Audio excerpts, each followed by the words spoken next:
Hi, it's Read Aloud Saturday, and it is October, which is one of my most favorite months.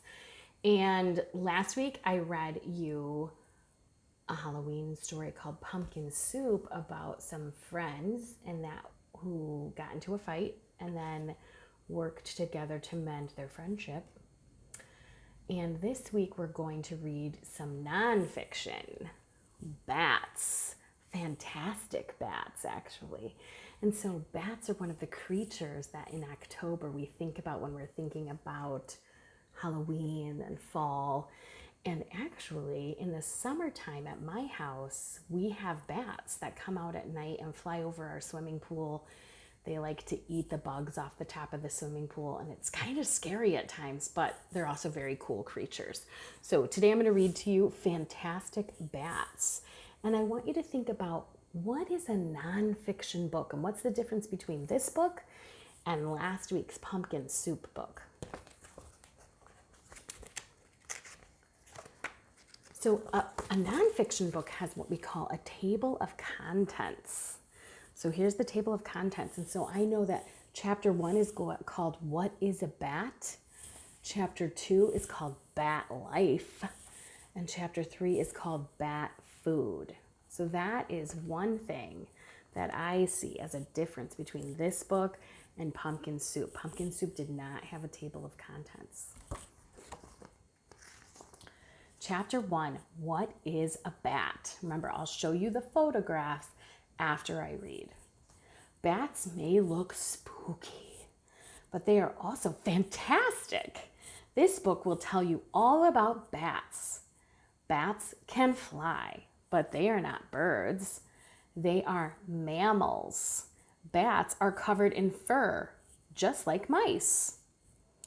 Now there are 2 photos, and one of the photos has a caption that says, "Bats have fur, not feathers." So here's the first photo. That's a bat. And here's the second photo of a bat hanging upside down. Ooh, it's kind of scary looking. Bats take care of their babies. Baby bats are called pups. Who knew?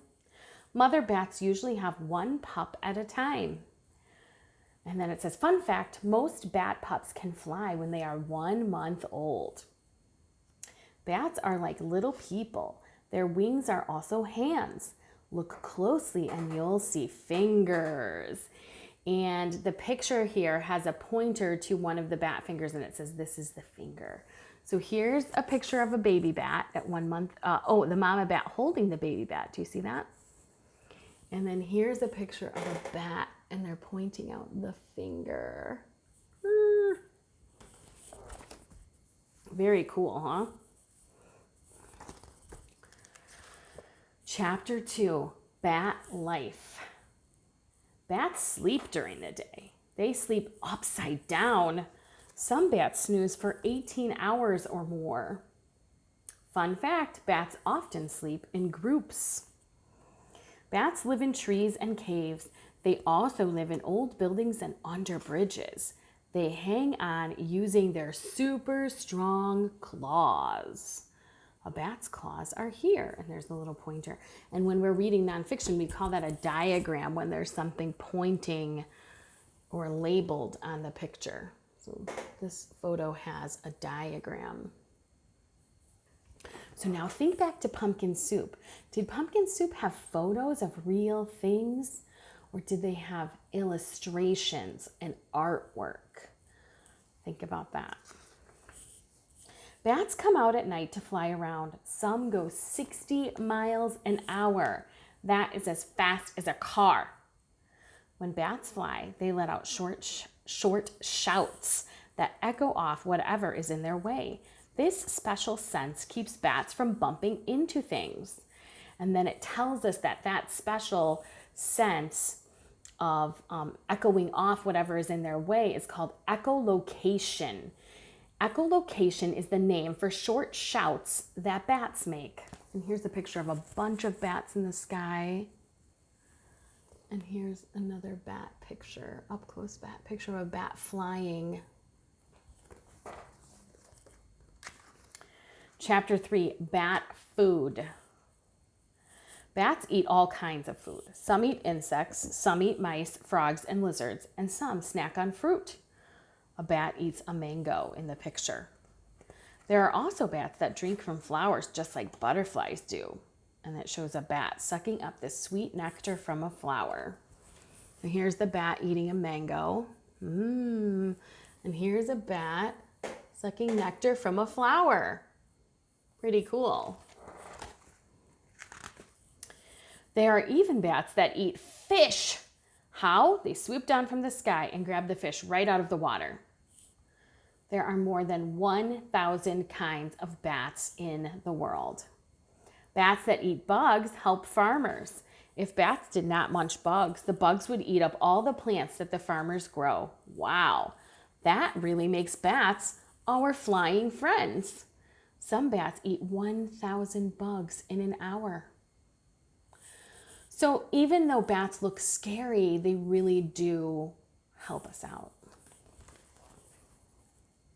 There's a bat with a fish, and here's a bat with a bug. It's a big bug. It's like a cricket. And then in the back of this book, there's a glossary. So I don't know if you noticed when I was reading to you, but there were words that were in bold. They were in darker print than the rest of the book.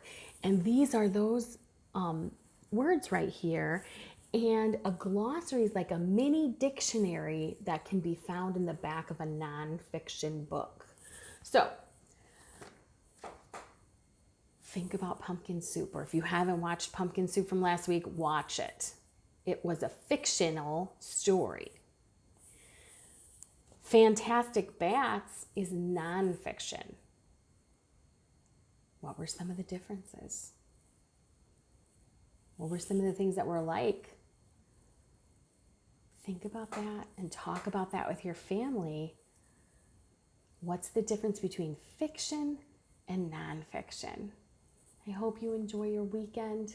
Take care. I'll see you next Saturday. Next Saturday, there's going to be a treat from my family to yours on Saturday morning read alouds. Bye.